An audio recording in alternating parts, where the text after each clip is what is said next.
Olá, amigos, bom dia. Oi, gente, bom dia. Sexta-feira começou com pontos de ônibus lotados. Teve até invasão ao terminal do Transcol. Foi lá em Campo Grande, Cariacica, que isso aconteceu. A gente acompanha as imagens agora. O TN1 vai te mostrar o protesto de cobradores que interrompeu a circulação de coletivos hoje cedo. Os ônibus já voltaram a rodar, tá? Mas muita atenção.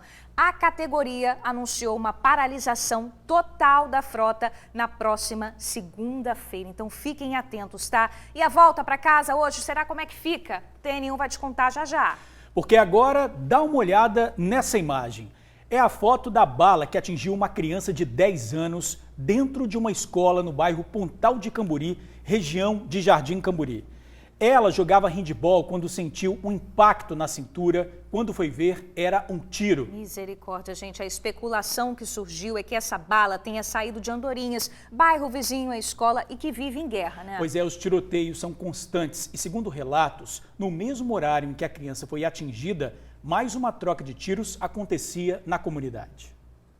A escola onde a menina de 10 anos foi atingida de raspão por uma bala perdida fica neste quarteirão, no bairro Pontal de Camburi, em Vitória. De acordo com a Polícia Civil, o projétil encontrado na escola é de uma pistola 380. Tentamos conversar com os funcionários, mas eles não foram autorizados a gravar entrevista para falar sobre o caso. Pediram, inclusive, que não fizéssemos imagens da fachada da escola. Policiais aqui da Delegacia de Homicídio e Proteção à Pessoa estiveram na escola. Eles disseram que a aluna estava na aula de educação física, jogando handebol, quando disse ao professor que estava sentindo uma dor na altura da cintura. Logo depois, o professor encontrou o projétil no chão da quadra. Ele chamou a mãe da menina, que levou a criança até o hospital. Ela foi atendida e liberada em seguida, já que o ferimento foi superficial. A boa notícia é que a menina está bem, mas, por outro lado, fica a insegurança de quem vive na região. Uma simples brincadeira no parquinho, por exemplo, pode trazer riscos. Essa moradora leva o filho à escola e sempre sai acompanhada de casa. Ela também evita sair com o celular. Eu sempre ando acompanhada, o meu celular fica em casa para eu não ser alvo, porque eu sei que como mulher e com uma criança eu posso ser uma vítima fácil. O bairro Pontal de Camburi fica próximo a Jardim da Penha, da Ponte da Passagem e também de Andorinhas. A moradora escuta de casa barulhos de tiros com frequência. Apesar de ter o posto da Guarda Municipal perto da ponte, ela pede um posto da PM 24 horas no local. São rajadas, a gente ouve também os fogos, que a gente pensa assim que é um aviso de alguma coisa acontecendo.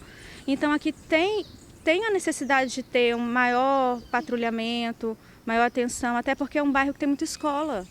Tem escola aqui, que é onde aconteceu essa triste ocorrência, tem uma outra escola aqui, tem uma escola ali na frente, escolas públicas, CEMEI, escola municipal.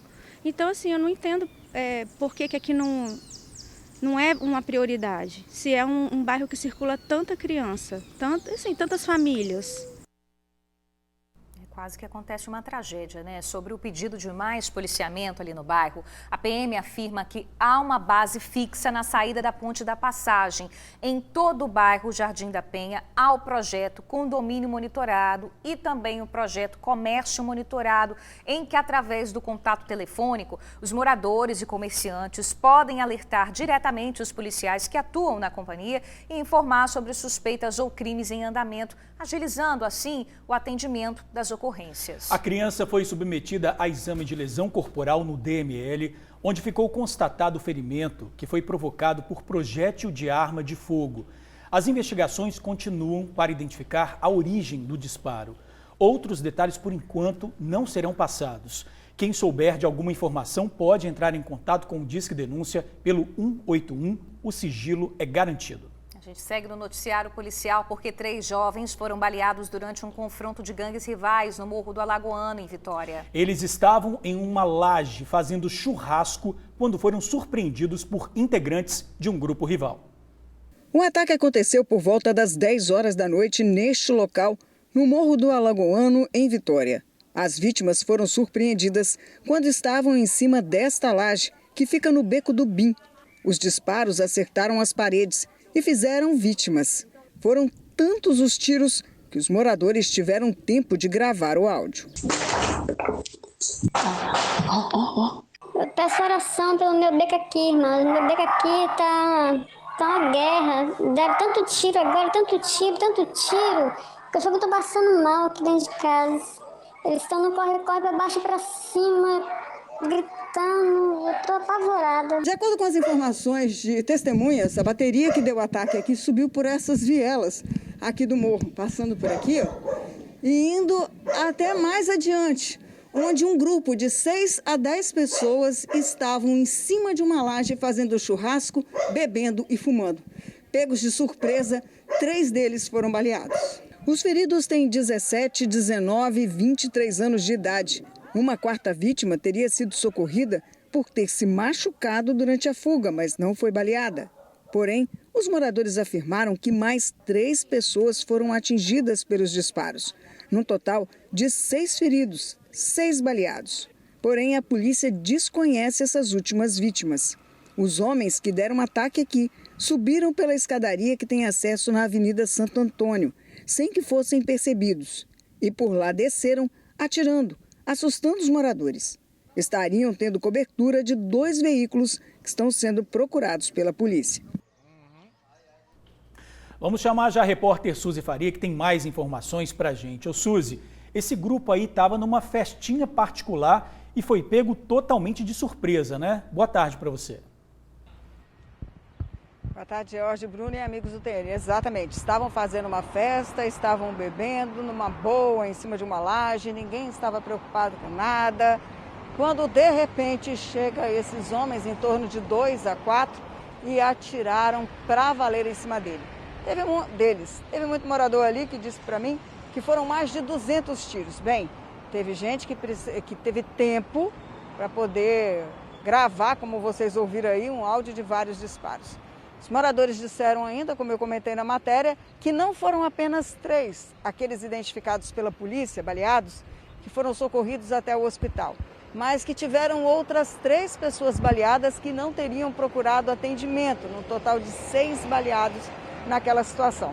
E, Georgia, a informação que eles deram lá é que seria um ataque ali do bairro da Penha, naquela região do Alagoano, tentando mais uma vez ampliar aí a influência do tráfico da Penha naquela região.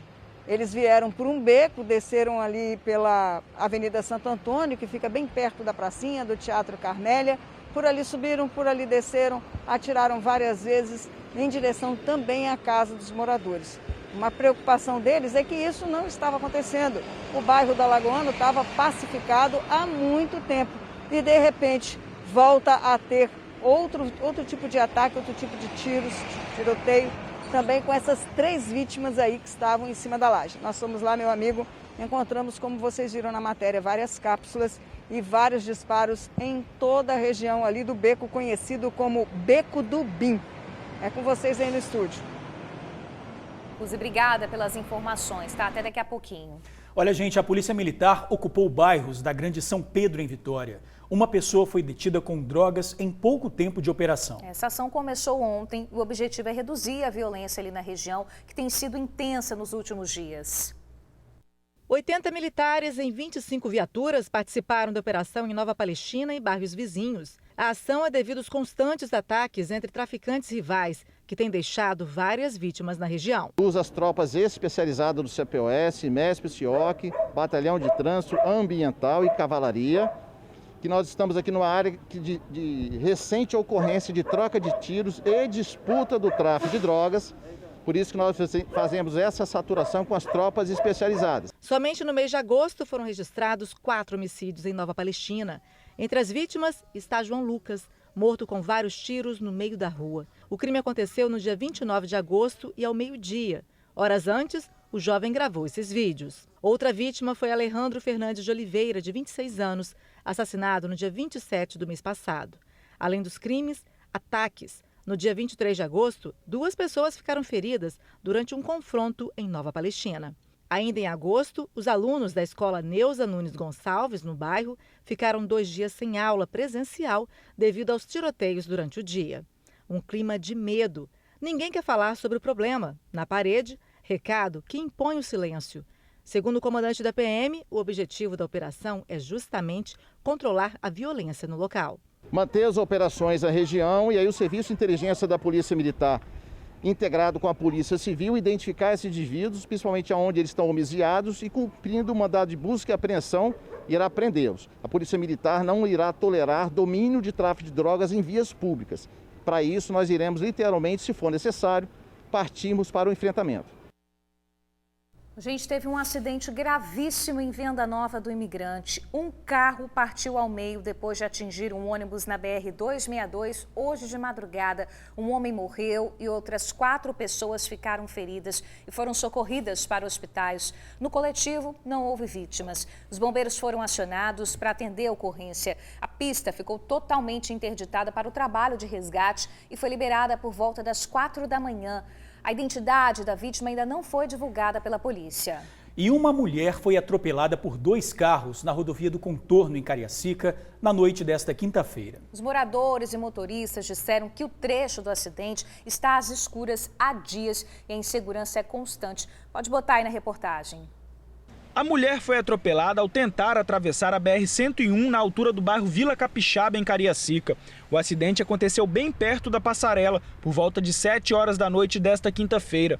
A vítima, que é moradora de rua e não teve a identificação confirmada, foi atingida por esse carro prata. Quem dirigia o veículo era um rapaz de 23 anos de idade. Ele voltava de Guarapari para a Serra depois de um dia de trabalho. O motorista estava muito abalado e não quis gravar com nossa equipe, mas contou que seguia pela pista da esquerda quando viu a mulher atravessando a rodovia. Ele disse que já estava muito em cima, tentou frear e tirar o veículo, mas não teve jeito. Acabou acertando a vítima com o lado esquerdo do veículo. Testemunhas contaram para a Polícia Rodoviária Federal que um outro veículo que vinha logo atrás passou por cima da vítima. O corpo dela ficou caído na pista. O motorista do carro reclamou que o trecho estava muito escuro.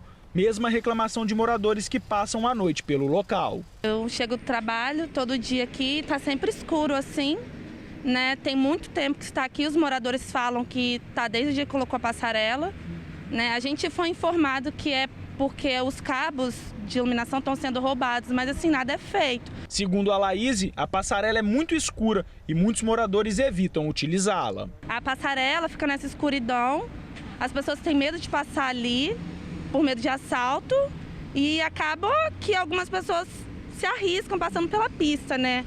O resto da pista está iluminado, então não faz sentido só esse pedaço ficar apagado, que é justamente o pedaço onde os moradores precisam atravessar, onde as pessoas estão se movimentando, né? Nos outros lados ali, lá para frente ou lá para trás, não está aceso e não é o lugar onde a gente tem que passar. Justamente o lugar onde a gente tem que passar está apagado, não faz sentido. Não tem cabimento uma pista dessa movimentada tão escura assim, gente. Vamos às respostas, então. A Eco 101, concessionária que administra a rodovia, diz que vai mandar uma equipe para vistoriar a passarela sem iluminação. Sobre a falta de iluminação naquele trecho ali do bairro, a Eco 101 informou que é de responsabilidade da Prefeitura de Cariacica, que também foi procurado pela nossa equipe, mas até agora não tivemos resposta. Câmeras de vídeo monitoramento flagraram o momento em que um motociclista morreu depois de ser atingido por um caminhão. As imagens mostram o motociclista seguindo no sentido Santa Leopoldina, enquanto o caminhão vai em direção ao centro de Santa Maria. Enquanto o motociclista vai no sentido Santa Leopoldina, o piloto perde o controle, cai na pista e acaba sendo atropelado pelo caminhão. Foi na rodovia ES 264, em cima da ponte que passa sobre o rio Santa Maria. Uma equipe do SAMU foi chamada para atender a ocorrência, mas a vítima já estava sem vida. Agora, 12h08 e a sexta começou complicada, né? Para quem depende do transporte público não tá fácil não, tá, gente? Um protesto de cobradores parou completamente os coletivos hoje cedinho. Teve até invasão a um terminal do Transcol. Vamos ver. A multidão entra junta no terminal de Campo Grande, em Cariacica. Segundo testemunhas, as pessoas forçaram o portão e invadiram o local hoje pela manhã. Desespero de quem já estava cansado de esperar pelo ônibus. Lá dentro, a realidade era essa daí. Sem coletivos, sem informação e sem saber o que fazer, muita gente se aglomerou no local. No terminal de Itacibá, mais espera e aglomeração. Mesma coisa em Itaparica e também em Laranjeiras. Quiseram que a população saísse de casa e vieram parar aqui à toa. Olha como está o terminal de Itacibá. Os passageiros também aguardavam nos pontos da Grande Vitória. Quem precisou sair de casa hoje pela manhã foi surpreendido com a falta de ônibus. Não avisaram, né? Pegou a gente de surpresa, né? Só atrapalhou o trabalhador chegar no serviço, né? Igual a hora dessa eu já estou no meu serviço. Aí a gente fica aqui esperando o ônibus. Os coletivos do sistema Transcol ficaram parados na garagem desde a madrugada. A paralisação foi um protesto dos rodoviários que pedem mais uma vez o retorno dos cobradores aos seus postos de trabalho. Os coletivos só voltaram a circular por volta das 7 da manhã. Com tanta gente esperando, não teve jeito, né? Os ônibus saíram lotados dos terminais. Nesse, eram tantos passageiros que o vidro da porta quebrou. Aqui é dentro do Transcol, o maior tumulto, nós estamos aqui, correndo risco de vida dentro do ônibus. Ontem, também pela manhã, a categoria se reuniu em manifestação. Os rodoviários fizeram uma passeata pela mesma reivindicação. Os ônibus seguiram enfileirados da Avenida Vitória até o Palácio Anchieta, no centro da capital. Olha, como a gente viu, os ônibus voltaram a rodar. A Kessia Neto está ao vivo e vai responder algumas perguntas para a gente. Primeiro, se a volta está comprometida, a volta para casa, se pode ter um novo protesto. E também a categoria anunciou para a próxima semana uma paralisação total. Ô Kessia, atualiza essas informações aí para a gente. Você está em qual terminal? Boa tarde. Boa tarde, George. Boa tarde, Bruna. Boa tarde, você, amigo do TN. Pois é, eu estou aqui neste momento no terminal de Vila Velha. Eu vou pedir para o meu cinegrafista mostrar. O movimento no terminal, neste momento, é tranquilo, viu? Os coletivos estão saindo normalmente. Aqui, por exemplo, tem um coletivo que está prestes a sair, onde os passageiros já embarcaram. Mas a situação no início desta sexta-feira foi complicada. Eu estou aqui do lado de uma amiga. Amiga, você está esperando para embarcar no coletivo? Sim, estou. Hoje pela manhã, como que foi sua situação para sair de casa? Eu saio de Jacaraípe às 5 horas da manhã. Eu pego o primeiro ônibus e, na verdade, graças a Deus eu não fui trabalhar de manhã, troquei à tarde sem saber que aconteceria isso. Mas se eu fosse, eu perderia o horário, né? Não trabalharia.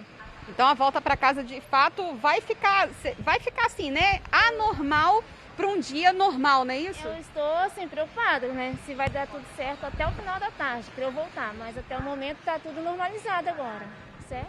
Vamos lá, George, vocês acompanharam aí, né? Você e amigo do TN que está em casa. Pois é, a situação no momento, ela é tranquila aqui no terminal. Como você já adiantou, de fato, os rodoviários prometem uma nova paralisação na próxima segunda-feira. Portanto, hoje o capixaba foi surpreendido aí com essa paralisação. Ninguém sabia que isso ia acontecer, mas já é para o capixaba se organizar, que na segunda-feira as coisas também irão ficar complicadas. A semana do capixaba irá se iniciar de uma forma meio tensa. Hoje pela manhã teve uma pequena confusão lá no terminal de Itacibá. Nós vamos acompanhar o VT da nossa repórter Manuela Machado. Revoltados, passageiros que aguardavam no terminal de Itacibá, em Cariacica, gravaram vários vídeos. Estou aqui no terminal de Itacibá. Olha como que está isso aqui, gente. População revoltada, falta de ônibus. Os passageiros acabaram impedindo a entrada e saída dos coletivos. A polícia militar foi acionada. Quando um ônibus da linha 504 chegou, teve tumulto.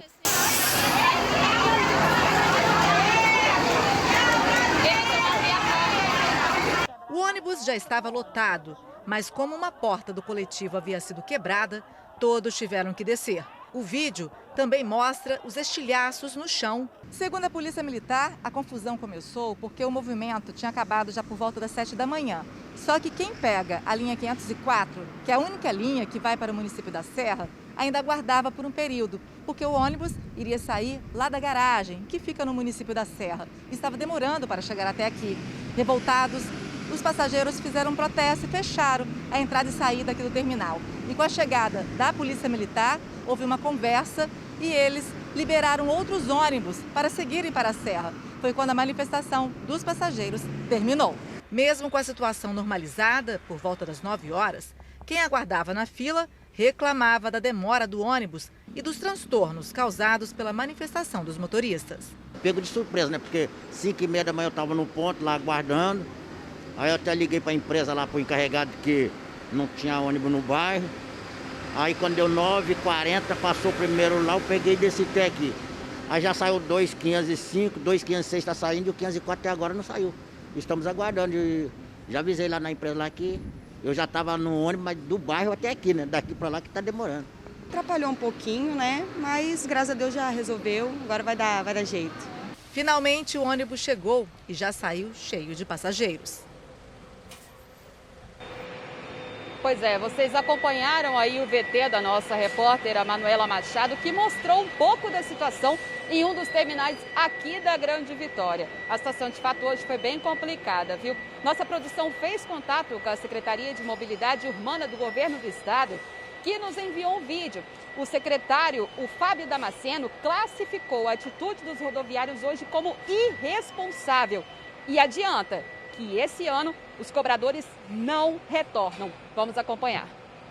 Primeira coisa, a gente avalia os protestos como de forma irresponsável, que não tem o menor cabimento trazer esse prejuízo à população. Só quem é penalizado é a população da região metropolitana, mas ninguém é penalizado.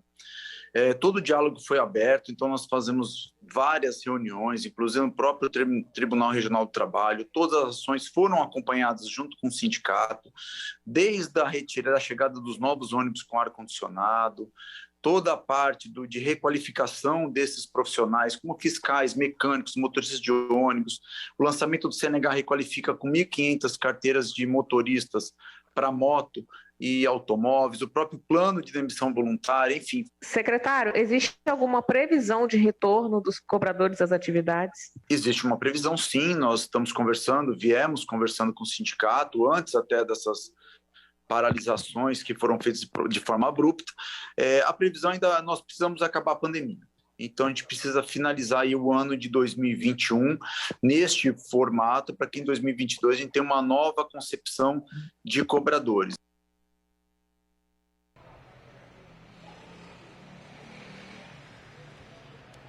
Pois é, vocês acompanharam aí a fala do secretário, né, de Mobilidade Urbana do Governo do Estado, dizendo que a atitude dos rodoviários foi uma atitude completamente irresponsável. De fato, viu? Ficou difícil para os capixabas hoje se programarem para os seus compromissos, né? Trabalho, médicos e afins. Como nós já dizemos anteriormente no início desse Vivo, mais um protesto será realizado na próxima segunda-feira. Em nota, o Sindicato Rodoviários acaba de anunciar uma paralisação geral dos ônibus na próxima segunda-feira. Segundo o presidente Marco Alexandre, nenhum coletivo irá circular. Eles reivindicam a volta dos cobradores aos postos de trabalho. Portanto, você, capixaba, é melhor ficar atento, viu? Já que hoje nós não conseguimos programar essa ida para o trabalho, para a próxima segunda-feira, acho bom nós já programarmos a nossa logística, porque promete ser um início de semana complicado. Volto com vocês, George, Bruna. Isso aí, a volta para casa hoje não está 100% garantida não, tá? Porque o presidente do Sindicato dos Rodoviários informou que não está descartado uma nova paralisação para hoje à tarde. Então, fiquem atentos aí, o Tribuna Online está sempre atualizando as informações, caso aconteça uma nova paralisação, para você tentar, de algum jeito, se programar também, né? E a gente vê os reflexos, né? A gente vê um terminal aí, no horário desse, para uma sexta-feira, praticamente vazio. As pessoas aí já com medo de sair de casa para enfrentar e provavelmente, se isso se concretizar, uma outra manifestação, né? Isso aí. Valeu, Kessia. Obrigado aí pelas informações. Gente, o suspeito de atirar em um mecânico foi preso, tá? O crime aconteceu no bairro Rio Marinho, em Vila Velha. Depois da tentativa de latrocínio, o suspeito ainda roubou outras 2 pessoas.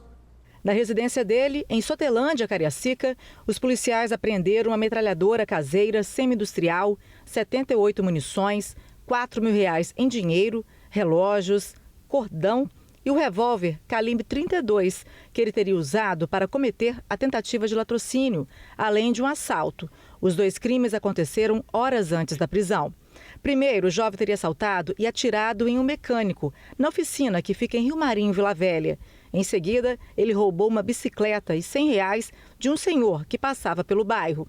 A bicicleta também foi recuperada. Foi através dessa imagem que a polícia chegou até o criminoso. Através da imagem de vídeo monitoramento, não do latrocínio, mas de um crime seguinte, que foi um roubo a um senhor de 57 anos da sua bicicleta de R$100, para que ele pudesse empreender fuga, nós conseguimos chegar, então, a um apelido.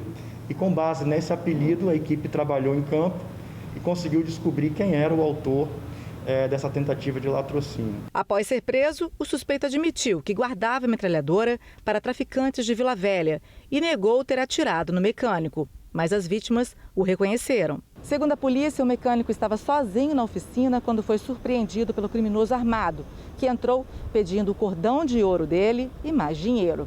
A vítima, já pensando em reagir, jogou o cordão no chão.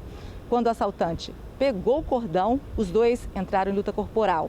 O mecânico acabou baleado no glúteo, a bala saiu na virilha. Por pouco, ele não perdeu a vida. E mesmo baleado, ele ainda correu atrás do assaltante, que conseguiu fugir. Nós acreditamos que, na verdade, houve 2 disparos, sendo que um atingiu a vítima na região glútea, atravessando, transfixando, saindo pela região da virilha, passando bem próximo à artéria femoral, o que seria inevitavelmente fatal à vítima, e graças a Deus não aconteceu. Ainda de acordo com o delegado Giano Trindade, o suspeito já tinha passagem por tráfico e porte de arma. Agora foi autuado por diversos crimes. Esses indivíduos não têm nada a perder, e a gente tem, né? Se a gente perde um bem, a gente recupera depois, mas a nossa vida não.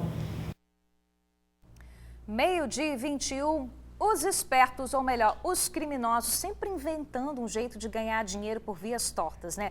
Dessa vez, gente, os bandidos criaram um aplicativo para dar um golpe que deu um prejuízo de R$1 milhão. Suzy, é isso mesmo? Explica pra gente como é que funcionava essa organização criminosa, minha amiga. Menina, eu concordo com você, viu, Bruna? Esse pessoal é extremamente criativo quando se tem que criar um golpe. E você acredita que o delegado Leandro Esperandio, que foi quem investigou tudo isso, lá de João Neiva, contou que se ele não ficasse esperto, até ele caía na lábia do criminoso? Pois bem, o fato é o seguinte, tem um casal aí, o Felipe e a Aline, criaram um meio de convencer as pessoas a aplicar no sistema financeiro, só que não era através de banco, financeira, nada. Ele dava a garantia sendo ele, sabe aquela garantia sou eu? Exatamente essa. E ele ia fazendo isso com pequenos valores. Ele dava, inclusive, olha só, para atrair esse investidor, ele dizia que o lucro que o pessoal teria com um investimento era de 10% desse valor. Algo que todo mundo quer, afinal de contas, é um juros aí, né, razoável. Então ele ia com os pequenos investidores, eles iam aplicando pequenos valores, ele ia dando inicialmente aquilo que eles investiram, esses 10% ele pagava. E aí, quando o pessoal começava a investir mais, um valor muito maior, o golpe começava. Como? Ele criou um aplicativo dizendo para a pessoa que através daquele aplicativo, via celular, ele poderia movimentar a conta, olhar como é que estavam os rendimentos, sacar. Bem, até o sacar ia tudo bem, porque o investimento, o lucro, era ele quem colocava aqui no celular e fazia do jeito que ele bem entendesse. A situação começou a complicar quando as pessoas quiseram reaver o dinheiro ou sacar parte dele. E agora? Ele não tinha esse dinheiro porque todos os valores foram depositados ou na conta dele ou na conta da mulher, acabaram sumindo. E a bronca começou. A polícia investigou assim que a primeira pessoa que achou que tinha caído no golpe denunciou o fato. Levou 1 ano, mas acabou prendendo o casal, viu? Esse que vocês estão vendo é o casal que foi preso.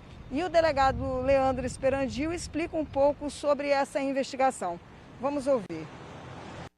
Algumas vítimas, desejando realizar uma programação financeira, procuravam esse grupo criminoso, e era um grupo criminoso muito articulado. O principal membro deles, que é o Felipe, ele é um rapaz com muita habilidade nas palavras, tinha um escritório aqui na Grande Vitória e ele se apresentava como sendo um trader, como sendo uma pessoa especialista em fazer aplicações no mercado financeiro de forma muito rápida e que potencializavam os lucros. E ele possuía um atrativo, ele tinha um aplicativo que ele instalava nos aparelhos de telefones celulares, nos computadores da vítima, que faziam com que a vítima se aproximasse e ganhasse muita confiança dele, porque por aquele aplicativo, a vítima, em tese, teria todo o histórico do rendimento financeiro do dinheiro aplicado. Ao todo, foram 10 vítimas entre os municípios de João Neiva, Aracruz e Ibiraçu. De acordo com o delegado, o casal Aline Carlesso Bianchese, de 29 anos, e Felipe Moraes Correia, de 34, que é o cabeça aí dessa organização, viviam naquela região. Quando eles começaram a se dar mal ali, as pessoas começaram a reclamar, querer o dinheiro de volta, eles se mudaram aqui para Grande Vitória, onde estariam escondidos. A Aline foi presa no dia 26 de agosto na casa dos pais, quando foi visitar os pais em João Neiva. Felipe, que seria o cabeça de toda essa organização, continua foragido e a polícia pede ajuda e de quem o vir, souber onde ele está, ligar para o 181 e denunciar para que ele possa ser preso. Uma terceira pessoa também participava desse esquema, o chamado pelo delegado como captador, de 34 anos. De acordo com o delegado, ele seria uma pessoa muito bem vista na região. Por isso, ao captar esses clientes para o aplicativo, para o Felipe, não tinha nenhum problema, já que ele tinha um bom relacionamento com essas pessoas. E o delegado voltou a alertar. Se você quiser fazer investimento na bolsa, em capitais, em financeiras, procure um banco, procure uma agência credenciada e não caia no papo de pessoas como esse Felipe Moraes, que prometeu e não cumpriu. É com vocês aí no estúdio. Tá, e a gente vê aí a foto dos golpistas, né, viajando, sorrindo no bem bom, enquanto isso, quem levou o golpe no prejuízo, né? Suzy, obrigada aí pelas informações, tá? Olha, fica ligado nessa informação. Golpistas estão se passando por policiais civis. Tudo começa com uma denúncia de crime. Quem traz essas informações pra gente é o repórter Luciano Rosetti. Olá, Luciano, é com você.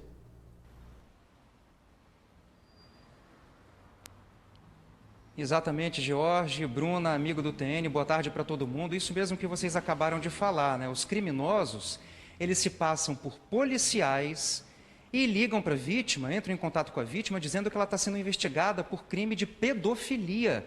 Isso é muito sério, muito grave. Vamos bater um papo agora com o doutor Breno Andrade, que é titular da Delegacia de Crimes Cibernéticos, né, doutor Breno? E eles pediam uma recompensa, né? Pediam dinheiro por esse crime também, não é? Boa tarde, Jorge, Bruna, amigos do TN. Justamente, na verdade, uma vítima entra em contato, começa uma conversa, um diálogo com uma mulher, e no dia seguinte, ou posteriormente, o suposto pai dessa mulher, dessa menina, ou um falso investigador, ou um falso delegado de polícia, entra em contato com essa pessoa e fala: olha, você está sendo investigado por um crime de pedofilia. Ou o pai dessa suposta menina diz que vai fazer a denúncia para a polícia. Só que isso é mentira, não existe menina nenhuma. Na verdade, é uma história criada por um criminoso para extorquir, ou seja, tirar dinheiro dessa pessoa. Geralmente é homem, né, que é vítima desse tipo de situação. Então a gente sempre fala para as pessoas tomarem cuidado com relação a isso, desconfiem sempre, isso é a principal dica. E obviamente, cuidado também, verifique se você não está conversando com uma menor de idade, que de fato, se for real, você pode estar cometendo um crime sim.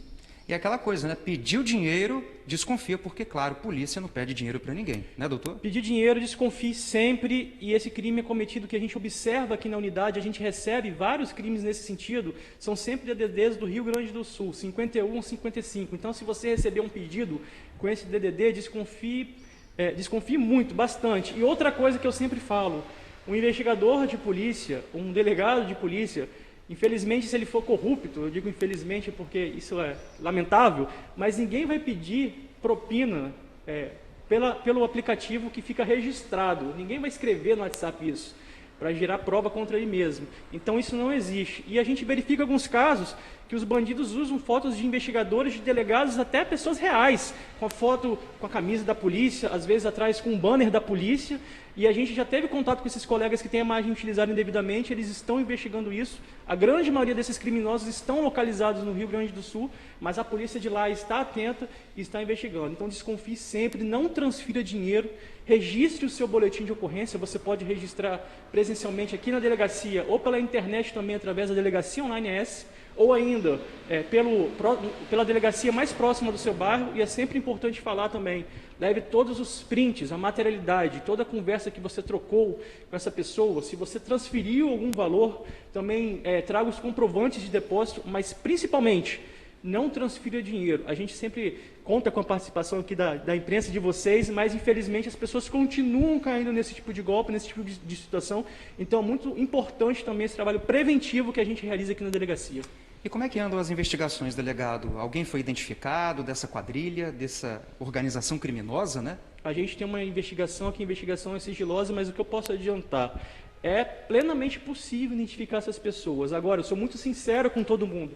O seu dinheiro vai ser muito difícil de ser recuperado, porque a partir do momento que você faz o depósito, o criminoso já movimenta esse dinheiro para outras contas ou ele imediatamente saca esse dinheiro. Então, o dinheiro por si só, às vezes a gente percebe que a pessoa junta ali uma economia e perde esse dinheiro para o criminoso, ele é difícil de ser recuperado. Mas é um crime o qual a polícia tem mais condições, inclusive, de identificar o bandido, do que propriamente recuperar o dinheiro. Então, há indícios suficientes se a gente para identificar alguma dessas pessoas, mais as investigações sob sigilo, até mesmo para não atrapalhar o andamento das investigações policiais. Claro. Doutor Breno, muito obrigado, viu, por seus esclarecimentos aqui, sua entrevista ao vivo aqui no TN. Gente, doutor Breno acabou de falar, pediu dinheiro, alguma coisa fugiu do normal, desconfie sempre. Esse é o principal alerta, não é isso? Volto com vocês. Isso aí, Luciano. Valeu também, doutor Breno. Obrigado pelas informações. Olha, gente, fica ligado nessa informação. Golpistas estão se passando por policiais civis. Tudo começa com a denúncia de um crime. Essa informação foi dita agora há pouco, né, pelo delegado Breno, então é preciso ficar bastante atento a essas informações. Vamos lá. É isso, gente. Isso aí mesmo, gente. A Polícia Rodoviária Federal apreendeu 310 mil maços de cigarros contrabandeados do Paraguai. Vamos ver aí as imagens dessa apreensão que a polícia fez. Foram mais de 300 mil maços de cigarros que foram trazidos do Paraguai de maneira irregular. Eles foram apreendidos. Essa carga foi encontrada dentro de um galpão usado para o desmanche de veículos e como depósito para guardar a carga roubada no bairro Portal Clube, em Guarapari. Esses maços de cigarro já estavam em caixas e vans prontos para serem distribuídos. 3 pessoas foram presas depois que a polícia abordou um dos veículos que deixava o galpão. Os detidos foram levados para a delegacia. E vamos voltar a falar com a repórter Suzy Faria, que ela traz para a gente agora a ronda policial, uma operação em Central Carapina.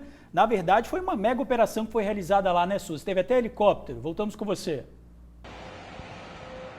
Pois é, meu amigo. Ontem a Operação Bairro Presente, que já esteve, como a Manuela falou aí, em Nova Palestina, ali em São Pedro, foi lá para a Serra fazer uma varredura ali pelos bairros de Central Carapina e de Planalto Serrano. Motivo, a gente já sabe que tem muito, né? Afinal de contas, muitos crimes foram registrados naquela região, muito tiroteio, muito ônibus parado e a população precisa muito e apela muito para que a polícia esteja presente ali para acabar com a violência. E foi isso que aconteceu ontem, com o apoio aí de 15 viaturas, 51 agentes, inclusive com o helicóptero lá do grupamento aéreo da Polícia Militar. Os policiais foram até o bairro, ocuparam para acabar com a constante violência que tem ali.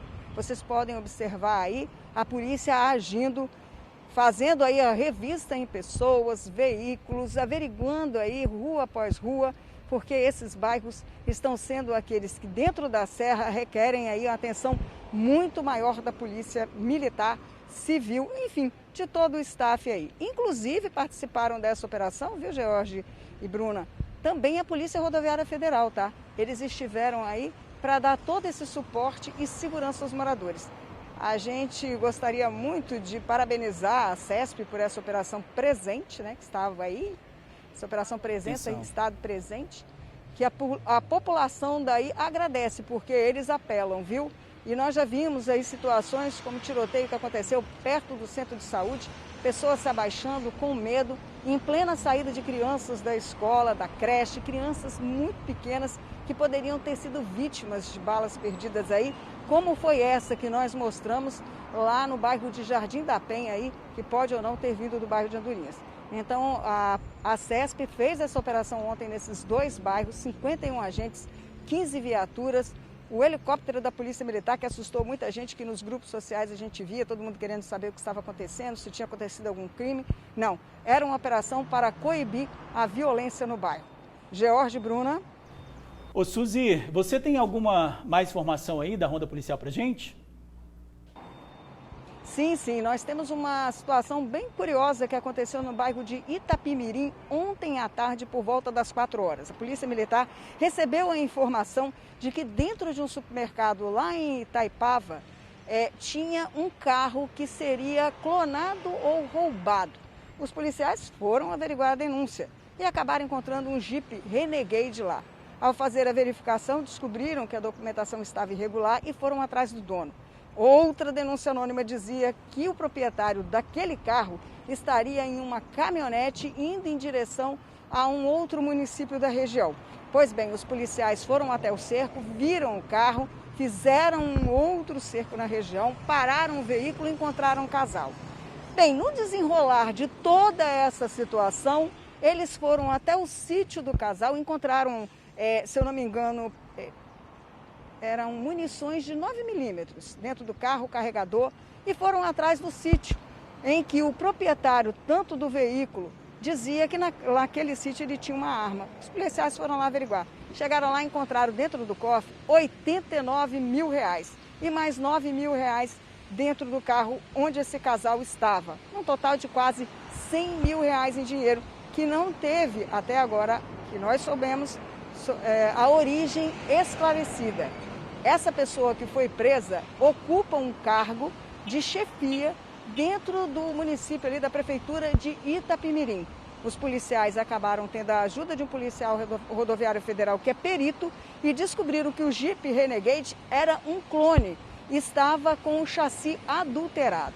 Enfim, 3 pessoas foram detidas, levadas até a delegacia de Itapimirim para poder esclarecer todos esses fatos. Além do Jeep, que é clonado, a origem desses quase R$100 mil que foram encontrados, tanto de posse deles no carro, como os quase 90 mil dentro desse sítio que fica lá no interior de Itapimirim. George? Valeu, Suzy. Obrigado aí pelas informações, hein?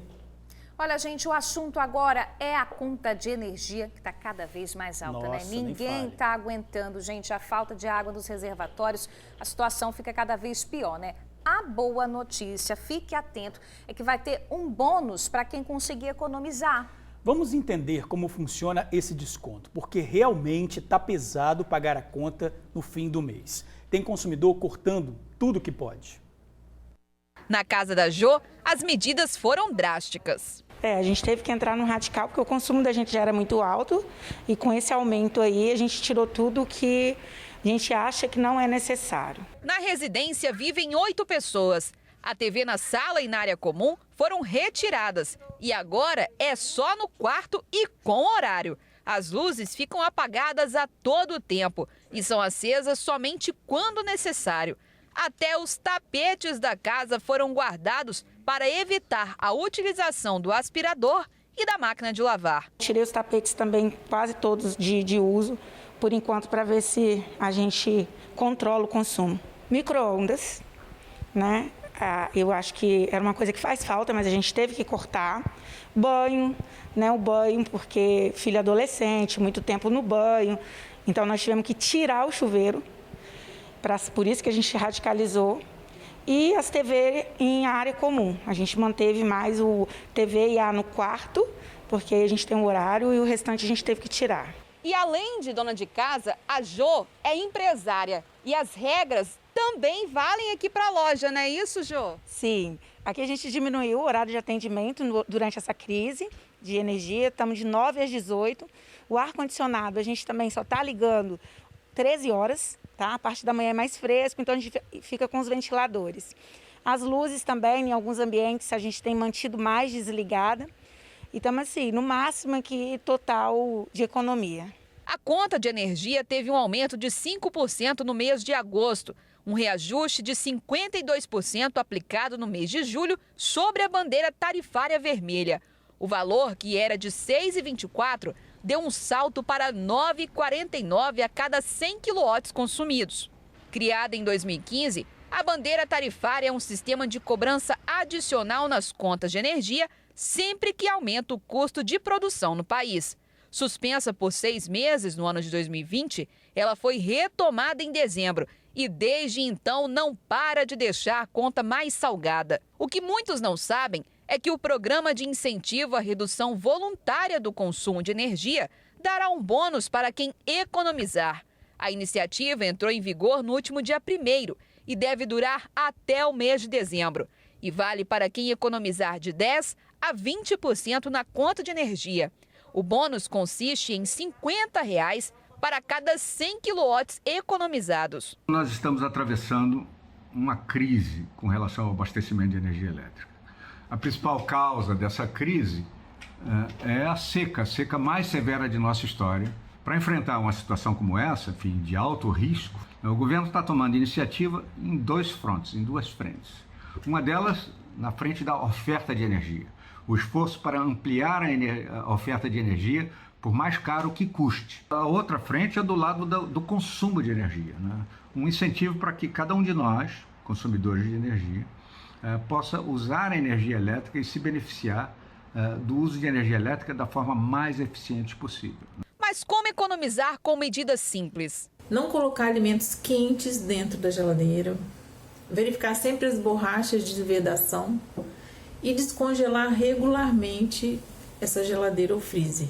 Aquele gelo que se forma no freezer, né, no freezer ou no congelador, dificulta a refrigeração e faz com que o equipamento consuma mais energia. Evitar banhos demorados e não trocar a posição de temperatura do chuveiro quando ele estiver ligado. Ferro elétrico. Procurar juntar as roupas para passar todas de uma vez. Máquina de lavar roupa e o tanquinho. Também procurar lavar a quantidade maior possível, limpar sempre os filtros dela e usar a quantidade correta de sabão indicado pelo fabricante. Pois é, para entender melhor como funciona esse desconto, é só ir lá no site da Agência Nacional de Energia Elétrica, que está aí na tela. Gente, agora 12h41, a Kessia está de volta ao TN1 para falar da prisão de um chefe do tráfico lá em Vila Velha. Kessia, é com você. Pois é, Bruna, mais uma vez, boa tarde a você, boa tarde a todo mundo que nos acompanha. Nós recebemos essa informação agora, com exclusividade, viu? O chefe do tráfico ali na região de Santo Inês e adjacências foi detido agora no final da manhã aqui no bairro Garoto, em Vila Velha. Essa prisão aconteceu aí, foi realizada pelos militares da Força Tática aqui do 4º Batalhão, em parceria com o Serviço de Inteligência da Polícia Militar. O Robson, vulgo Flechal, já estava sendo procurado aí pela polícia há bastante tempo, viu? A polícia então fez a detenção desse chefe do tráfico, né? E a ocorrência está seguindo neste momento lá para a delegacia regional aqui do município. Eu volto com vocês. Valeu, Kessia Neto. Obrigado aí pelas informações. E uma jovem que foi agredida e teve a casa incendiada fala da violência que já viveu dentro de casa. O companheiro dela é o principal suspeito. A seguir, a gente volta rapidinho. Estamos de volta e essa semana a gente mostrou, né, Jorge, a triste história de uma jovem que teve a casa incendiada pelo próprio companheiro. Foi lá em Nova Rosa da Penha, em Cariacica. Essa jovem conversou com o TN. O caso aconteceu na terça-feira em Nova Rosa da Penha, como a Bruna disse. O suspeito ainda agrediu a vítima na frente de uma criança. Ela foi atingida com socos e pontapés em várias partes do corpo. Tudo isso por causa de ciúmes. Após as agressões, o homem colocou fogo na casa e fugiu. Ele ficou muito nervoso porque o pai dos meus filhos foi visitar eles. Ele mandou as crianças sair, só que só a minha de 3 anos que ficou. Batendo na perninha dele para parar, falando: para titio, não bate na mamãe não. Ele queria tentar me desmaiar, só que ele não conseguiu me desmaiar porque a pessoa chegou. Ele queria botar fogo comigo dentro da casa. Nós mostramos o caso essa semana aqui no TN. O fogo rapidamente consumiu a casa de madeira. Os vizinhos até tentaram ajudar, mas não deu tempo de salvar nada da residência. Minutos depois e ela estava assim, totalmente destruída. Hoje a jovem está na casa de um familiar junto com os 3 filhos, mas é temporário. Depois disso, ela e as crianças estão sem ter para onde ir. Não tem roupas, móveis e eletrodomésticos. Tudo foi tomado pelo fogo. Eu não tenho mais nada, eu tô morando de favor. Meu filho de 5 anos e minha filha de 3 está sem certidão. A única coisa que ele tirou foi os documentos do meu pai de lá de dentro e uma certidão da minha menininha de 9 meses e a minha. Só isso que eu tenho. E 4 mudinhas de roupa. A jovem está tão aterrorizada e com medo do ex-companheiro que não registrou um boletim de ocorrência. Ela está com receio dele voltar e cumprir o que prometeu, matá-la. Se caso eles acharem ele, eu vou. Eu tenho a coragem de ir denunciar. Mas eu quero denunciar sim. Porque foi uma agressão. Eu tô toda machucada. As marcas pelo corpo da jovem revelam a violência física, mas a violência psicológica fala mais alto. Tem horas que eu tenho crises de choro, só de lembrar de ver minha casa pegando fogo e saber que agora eu tô sem lugar para morar. E meus filhos também, não tem nem aonde viver mais. Tô destruída por dentro, porque eu nunca imaginava que ele ia fazer isso, porque para uma pessoa que falava que me amava, que final do ano queria casar, que queria ser que eu fosse a mãe dos filhos dele, sonhava em ter uma filha comigo ou um filho. Que absurdo, né, gente? Quem tiver alguma informação desse suspeito, ligue para a polícia pelo 181. E também quem puder ajudar aí essa família com alimentos e roupas, eles perderam tudo, né? Pode entrar em contato pelo telefone, anota aí. 99879-7388. Eu vou repetir, 99879-7388. Vamos falar agora de previsão do tempo, porque, olha só, gente, a Marinha do Brasil emitiu um alerta de ventos fortes até amanhã. A ventania pode chegar a 75 km por hora.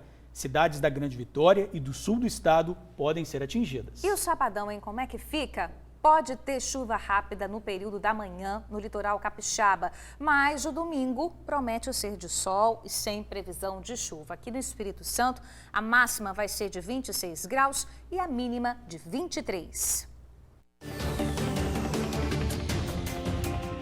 Sexta-feira, 10 de setembro, veja os destaques do jornal A Tribuna. Novos bancos prometem reduzir parcela do consignado de 300 mil. Na foto principal, vitória e pedido de respeito. Justiça vai decidir se planos de saúde podem negar tratamentos a pacientes. Bolsonaro conversa com Alexandre de Moraes. Ex-marido preso ao invadir casa e ameaçar cabeleireira. E veja ainda na edição de hoje, Vale vai abrir 920 vagas de emprego.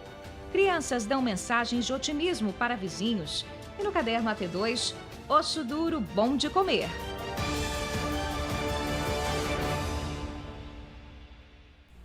Olha, você não pode perder. Amanhã o Jornal A Tribuna traz a tabela do segundo turno do Campeonato Brasileiro, séries A e B. Então fica a dica, não deixe de garantir o seu exemplar. Jorge, vamos atualizar os casos da pandemia aqui no estado, gente. O Espírito Santo registrou 8 mortes por coronavírus de ontem para hoje, tá? No nosso painel aí, nós chegamos a 12.341 óbitos confirmados e já ultrapassamos os 569 mil casos da doença. A vacinação está avançando, gente. Mais de 2.562.000 foram vacinados com a primeira dose até hoje. E mais de 1.436.000 pessoas receberam a segunda dose ou a dose única. Sexta-feira, vamos aproveitar para atualizar como é que está o agendamento da vacinação contra a Covid. A gente já faz um alerta, tá, gente? O município de Cariacica não está com agendamento aberto para menores de idade. Uma falha no site Vacine e Confie, o site do governo, né? Permitiu que os adolescentes conseguissem agendar a vacinação contra a Covid. Só que a gente sabe que essa imunização, a imunização desse grupo, ainda não foi autorizada aqui no estado. Portanto, as pessoas que conseguiram fazer esse agendamento não vão receber a vacina. A previsão é que a vacinação desse público, né, dos adolescentes, menores de idade, aconteça em breve. Não tem uma precisão, né, de quando vai ser, mas foi uma falha no sistema mesmo. Vamos aproveitar então para falar como é que vai ficar a vacinação, né, o agendamento da vacinação aqui na câmera 1. Olha, gente, Vitória vai abrir hoje, daqui a pouquinho, 3 horas da tarde, agendamento para o público de imunossuprimidos que recebeu a segunda dose ou a dose única há 28 dias ou mais. Fique atento ao site agendamento.vitoria.es.gov.br. Aproveito para atualizar também que Vitória vai abrir a campanha de vacinação contra a gripe hoje, a partir das 14 horas. É para a população geral que tem 6 meses ou mais. Fique ligado, tá? Vacinação contra a gripe também em Vitória. Agora eu falo do agendamento em Vila Velha. Você que é morador de Vila Velha, fique atento porque tem agendamento previsto. Mais de 12 mil vagas para vacinação contra a Covid, distribuídas aí entre primeiras, segundas e terceira dose, a dose de reforço. Fique atento para ver se você se enquadra em algum desses grupos. Vai lá no site da Prefeitura de Vila Velha, agenda.vilavelha.es.gov.br para você garantir a sua vaga. O agendamento em Vila Velha começa às 15 horas, 3 horas da tarde. Guarapari também vai abrir agendamento para a terceira dose, a dose de reforço, neste sábado, amanhã, a partir das 16h30, 4h30 da tarde. Fique atento ao site de Guarapari para você fazer seu agendamento, ciagem.guarapari.es.gov.br. Eu trago atualizações também sobre o agendamento na Serra, tá, gente? Fique ligado, você que é morador da Serra e está precisando agendar a vacinação contra a Covid-19. A Secretaria de Saúde informou que vai abrir agendamento com doses de vacina contra a Covid, tá? Esses agendamentos acontecem, na verdade, todas as segundas e quintas, sempre às 18 horas. Ainda tem vaga disponível lá no site, então fique atento. gti.serra.es.gov.br/saúde. Tem outra informação importante também, Jorge, sobre Cariacica, que é o seguinte: a Prefeitura está fazendo um alerta e um apelo também, porque cerca de 15 mil pessoas lá em Cariacica não retornaram para tomar a segunda dose da vacina contra a Covid-19. Então, estão disponíveis para este sábado, amanhã, vagas para a primeira dose de pessoas com 18 anos e também segundas doses da Pfizer, Coronavac e as doses de reforço, a terceira dose para os idosos. Muito importantes as informações, Muita né, informação, né? Mas está aí. Vamos falar agora de coisa doce. O Bora. momento de sexta-feira, um dos mais esperados aqui do TN. Ai, olha só, gente, chocolate, coco, leite condensado, cobertura. Tá bom para você aí de casa? Tá bom para você, Bruno? Tá ótimo. Perfeito. Olha só, gente, essa dica do chefe de hoje tá mais do que imperdível. Gente, eu vou ter que redobrar a minha atividade física, tá? Porque desse jeito fica difícil, mas o meu pedaço, não quero nem saber, tá garantido, tá? Gente, massa fofinha, molhadinha e muito recheada. Já deu para ter uma noção, né? Vou pro nosso bolo de prestígio.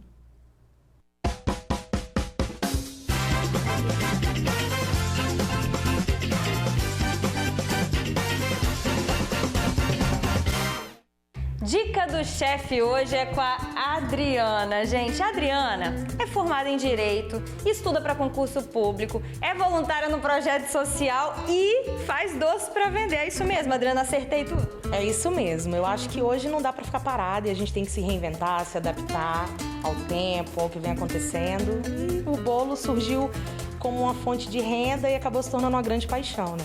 Olha, gente, pois é, então hoje a gente já invadiu aqui a cozinha da Adriana, ela tá estreando hoje no quadro Dica do Chefe, por isso que eu já tô aqui de touquinha também, que todos os ingredientes já estão por aqui. Então, Adriana, conta pra galera de casa o que você vai ensinar hoje.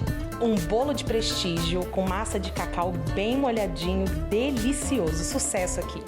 Gente, eu já fiquei com água na boca. E você aí de casa, bora aprender?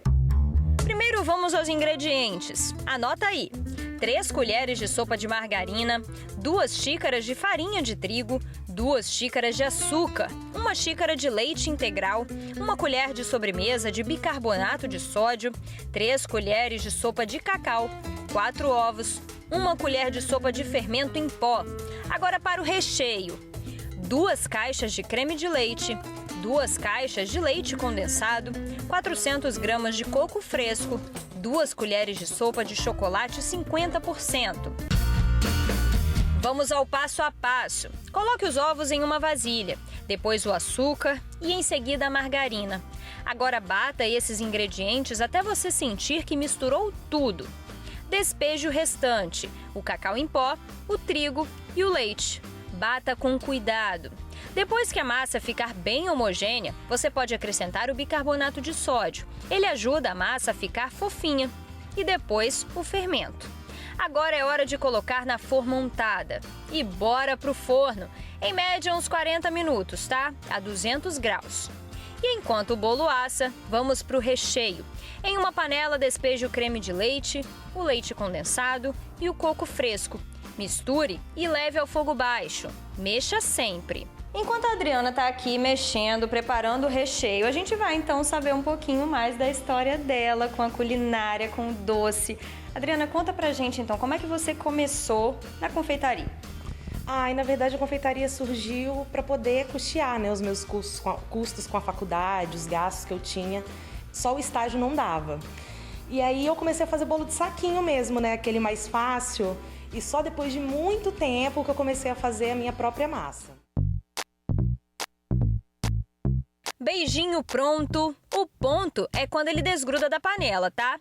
E agora é a hora do brigadeiro. São quase os mesmos ingredientes, leite condensado e creme de leite. Você só vai acrescentar o cacau ou achocolatado que você tiver em casa.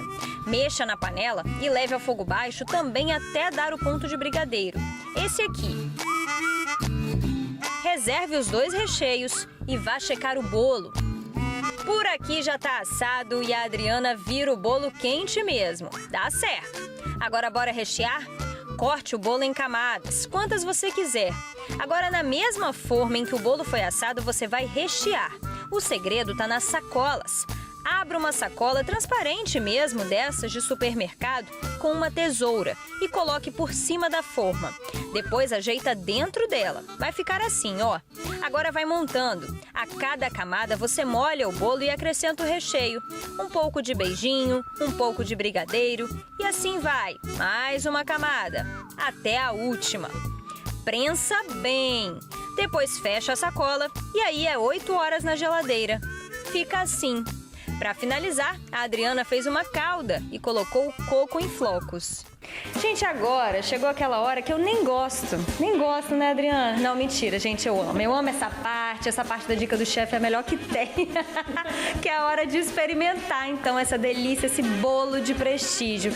Mas antes de comer, antes de experimentar, eu vou pedir pra Adriana contar pra vocês um segredinho que tem aqui nessa receita que ela me contou, que eu achei que super vale, né, Adriana? Então, conta pra galera de casa.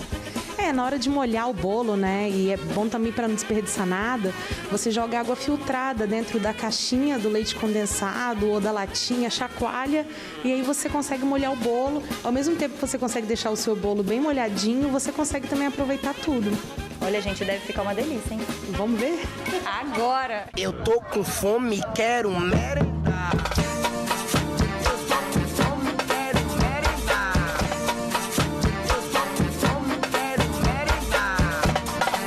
Sem brincadeira, gente.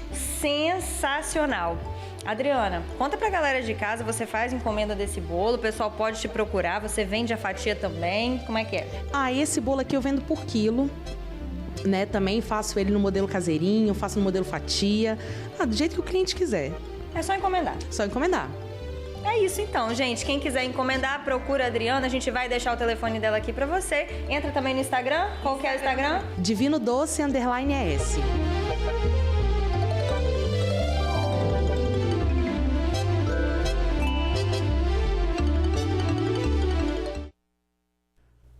Olha, eu queria dizer que aquela repetição ali foi da edição, porque a Vanessa, ela só comeu um pedacinho, tá? É mesmo, Vanessa Você controlada. acredita nisso? Se fosse eu, não comia só um, não, tá? Já ainda pedia para levar para casa a marmita, tá? Repetindo, tá, gente? Acessa lá o Instagram, @divinodoce _ES, @divinodoce _ES.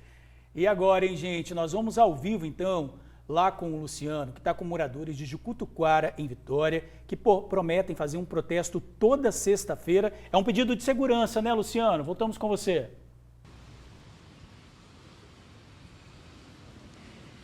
Exatamente, Jorge, meu amigo. Olha só, esse protesto tem uma faixa, inclusive, que pede socorro. Os moradores dizem, pedimos socorro. Por quê? Por causa da onda de assaltos, da onda de criminalidade. Vou bater um papo agora com a Rosana Bastos, que é representante dos moradores, faz parte da associação. Rosana, muitos assaltos, muita criminalidade aqui, não é isso? Boa tarde. Boa tarde. Olha, a criminalidade está demais. São 4, 5 assaltos por dia. Não só na rua, que é frequente, mas também a casas, ao comércio. Ou seja, nós estamos vivendo momentos em Juctuquara que são insuportáveis já para os moradores. E por conta disso, nós então resolvemos começar a fazer esse protesto pedindo solução das autoridades, tanto do prefeito como do governador, para olhar por Juctuquara, que é um bairro que merece a atenção, tal como outros. Então, estamos aqui para isso mesmo. E a gente está aqui na pracinha de Juctuquara, que deveria ser um local de lazer, mas acaba não sendo, né? Justamente, nós não temos mais acesso à praça, não temos acesso às ruas, ao comércio, não temos acesso, né, digno dos moradores para estarem com os idosos, com crianças. A praça não faz parte mais do bairro e dos moradores. Agora, o que a Polícia Militar, o que a Guarda Municipal, o que esses órgãos dizem para vocês? Então, quando nós fazemos reuniões, não é, com esses órgãos, a resposta é sempre aquela clichê, não é? Nós vamos resolver, vamos solucionar, porém a espera é larga e a solução não chega. Rosana, obrigado por suas palavras ao vivo aqui no TN. De nada. Esse é o desabafo dos moradores de Juctuquara. Toda sexta-feira eles vão fazer essa manifestação aqui, fechar com essa imagem aqui, ó. Terminar com essa imagem aí da faixa deles pedindo socorro. George e Bruna. Tá certo, tem que pedir mesmo, porque eu já peguei muito ônibus aí nessa pracinha, ficava no ponto e era muito perigoso. Muito. Além da escuridão, muito usuário de droga, realmente complicada a situação. Os moradores estão na bronca com razão, gente. Intervalo rápido, a gente volta rapidinho. Fique com a gente. Sextou e o TN já dá dica de passeio para o final de semana. Tá? Que tal, gente, uma visita ao Buda de Ibiraçu? Desde a inauguração, há 2 semanas, o monumento tem sido bastante visitado. Olha, a estrutura feita de ferro, aço e concreto pesa 350 toneladas. E olha, é a 2ª maior estátua de Buda do mundo. 35 metros de altura. Eu tô falando de um prédio de pelo menos 10 andares. A estátua gigante de Buda, imponente, rica em detalhes, atrai olhares curiosos de turistas do mundo inteiro para Ibiraçu, no norte do Espírito Santo, às margens da 101, aonde a estátua está localizada. Espetacular, né? Uma paisagem, né? Um ponto turístico muito bacana, ficou muito legal. E é a primeira vez, né, que eu estou aqui. Estou gostando demais, achei uma experiência incrível, né? E esse lugar ele passa uma paz, dá uma tranquilidade, ainda mais essa correria do dia a dia. Assim, gostei muito, então estão de parabéns. É a maior estátua de Buda do Ocidente, a 2ª maior do mundo, perdendo apenas para uma estátua que fica em Hong Kong. Não imaginava que um dia seria possível construir um monumento como esse, com mais de 30 metros, né? O Grande Buda se tornou o maior monumento, a maior representação do Buda sentado do Ocidente, né? Mas acabou surgindo essa oportunidade através de um relacionamento de mais de 40 anos com o templo de Yomeiji, em Shizuoka, no Japão. Essa relação de quase meio século foi o que permitiu a idealização desse grande Buda, né? A construção da estátua do Buda durou pouco mais de 1 ano. Terminou em outubro do ano passado, mas a inauguração, de fato, aconteceu só esse ano, depois da cerimônia da abertura de olhos. Uma cerimônia que aconteceria com a presença de monges vindos do Japão, mas que teve que ser online por conta da pandemia. Depois dessa cerimônia, que é tradicional no budismo, a estátua, que antes era apenas um maciço de concreto e ferro, agora tem alma. Se você perguntar para as pessoas que aparecem ali se elas são budistas ou se elas têm algum interesse pelo budismo, acredito que a maioria vai dizer que não, né? Então, isso de maneira muito natural, sem a gente precisar abrir a boca, sem a gente precisar falar nada, acaba ensinando o verdadeiro significado de a gente lidar com o diferente, com aquilo que não é a gente. Aos pés do Buda, a Praça do Mosteiro Zen Budista. Na entrada, o portal que agora guarda a estátua. além de uma extensa área verde, cenário perfeito para um passeio em família. A gente recarrega as energias e aqui realmente está de parabéns pelo restaurante, pela parada. E é um lugar de paz e tranquilidade mesmo. Recomendo, super recomendo.